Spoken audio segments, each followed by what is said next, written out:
Директорките на Струшките основни училишта браќа Миладиновци и подрачното училиште Јосип Броз Тито во село Враништа да бидат веднаш и соодветно санкционирани, затоа што на своја рака и противзаконски одлучиле наставата во второто полугодие да се одвива онлайн поради реновирање на училишните згради, бараат градските советници од редовите на ВМРО ДПМНЕ.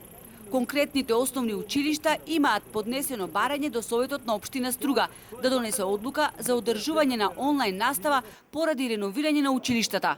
Согласно Законот за основно образование, онлайн настава може да се организира само во утврдено постоење на кризна состојба, прогласена епидемија, односно пандемија, поплави, пожари и други големи природни непогоди. И за тоа одлука треба да донесе владата, а не Советот на општината, вели советникот Ален Деребан. Дополнително појаснува дека согласно Законот за локална самоуправа и Законот за основно образование, градскиот совет нема никаква надлежност да одлучува за одржување на онлайн настава или пак за одржување на настава во тие училишта со скратено време траење.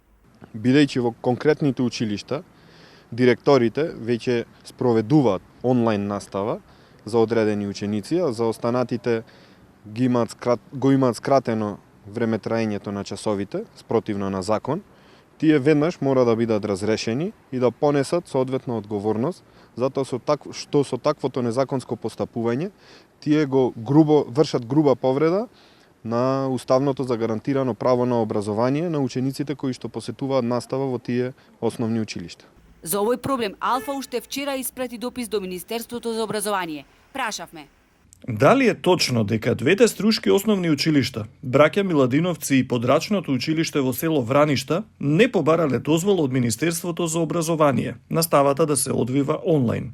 До кога ќе трае реновирањето на училишните згради и дали беше неминовно тоа да се врши сред учебна година? Зошто ваквите зафати не се изведуваат во лето кога децата се на распуст и во колку училишта во држава наставата се одвива онлайн заради реновирање на училиштата? И ова се дел од прашањата на кои не добивме одговор. Наставата од дома ја следат ученици од 5 до 9 оделение во најголемото основно училиште во Струга браќа Миладиновци и сите ученици од училиштето во Враништа, вкупно околу 1000 деца. Неизвестно е дали до крајот на годината тие ќе се вратат во училишните клупи.